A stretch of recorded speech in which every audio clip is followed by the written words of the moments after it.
Jerkbait is one of my favorite baits to throw. I've spent a ton of time working on, the cadence of the jerkbait, trying to figure out what colors, and you can get them to react on a jerkbait. That's one of my favorite things.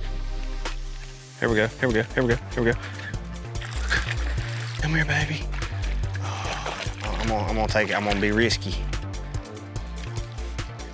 God, I love catching him on a jerkbait. Got one hook in him, dude. One hook. Thank you, baby girl. That's why you throw a jerkbait and cover a lot of water.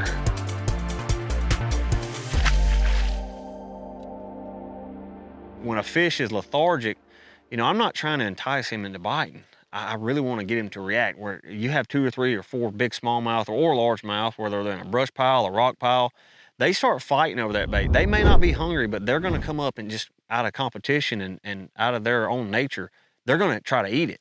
And that's one of my favorite things, is trying to make them bite. So we've got a rock pile out here.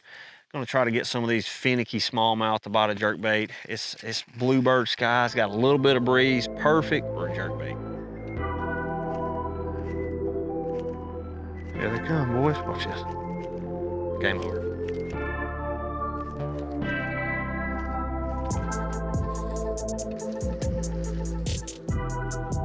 Had to snap that bait up high, man. They got finicky on it for a minute.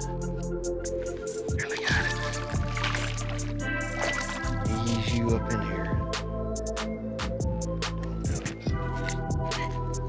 Don't do it. I got you. So when you're throwing a jerkbait, it's a nice little smallmouth. Throwing a jerkbait, always change your cadence up. Those fish were following it. And if I stay at that same, I guess you would say, depth, elevation, you name it, those fish just trail it. If you change the cadence of that jerkbait, whether it's starting to get up, it's more natural. Every time you see a bait fish, they're wanting to get out of the way. They're coming up to get up into safety.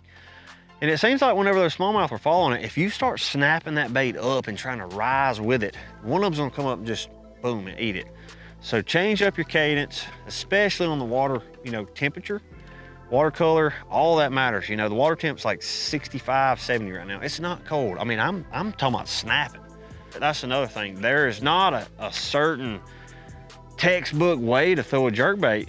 I've always said this, everybody kind of got caught into that jerk, pause.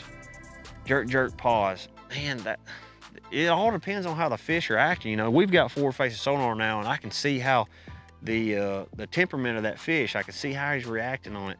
Don't be scared to just throw it out there and don't even pause it at all. If they're really, really hot after it, keep on going until one comes up and eats it. Don't be scared to throw it out there and really start snapping it.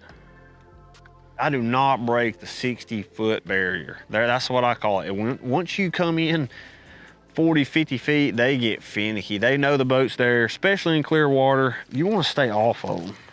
Like, I'm watching my bait right now. There's some following it. See, they're starting to get on it hot. I'm gonna kill it. I'm gonna go up with it a few times. Let them catch up. See, he's following me. See, you see how I got a little bit too close? I mean, he's almost under the boat, but I don't think them are gonna bite. Once they get up underneath the boat like that, they get real weird. They don't want to come any closer. So you just see me make a big mistake. I got too close to them and they didn't bite. So always stay out. Boat position is everything. It's kind of hard whenever, you're excited about pulling up to a place and you're like, oh man, they're on the spot. It's really easy to mess it up. Worst thing you can do is when you get too close, kick it on high and troll back, because then you blow the whole brush pile out. Everybody, we're all guilty of doing that. So as you're fishing a place, be very mindful of where your boat's at, how far away you are, and try not to blow those fish out. When you're casting into the wind with a jerkbait, it's really important to have a weight transfer in your jerkbait. It makes it a lot easier to cast. This Mavrik has a magnetic weight transfer right there. It stops, and when you're casting, bop, it goes down. So that's a really big key. I can cast a long way and get right where I need to be. So the wind's blowing in my face, and we're gonna make a really long cast on this and try to get them to bite. Stay as far out as you can. I mean, I just casted, 85, 90 foot. So good cast. You know, another thing about casting real far and being mindful of that is when you make a long cast, you can get that jerkbait to the depth that it needs to be at. You know, a short cast, you're not gonna get the depth out of that jerkbait. If those fish are in 7, 8 foot, you make a long cast, you don't need a deep jerkbait to get down there. You can just make a long cast and reel it down to them. I got her, it's a big one, boys. Let me just tell you, I seen her the whole time. I said, that's a big one. That's why you chunk a jerkbait right there.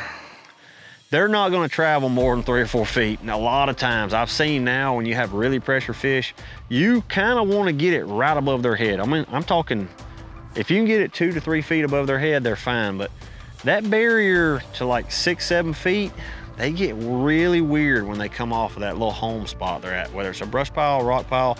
Once you pull them 5, 6, 7 foot, they're like, I don't know about that, and they wanna go back. So just be mindful, make a long cast, boat positions everything, and cast into the wind. Ball game.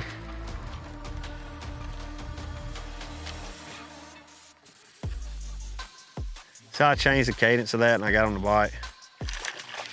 Start snapping it up.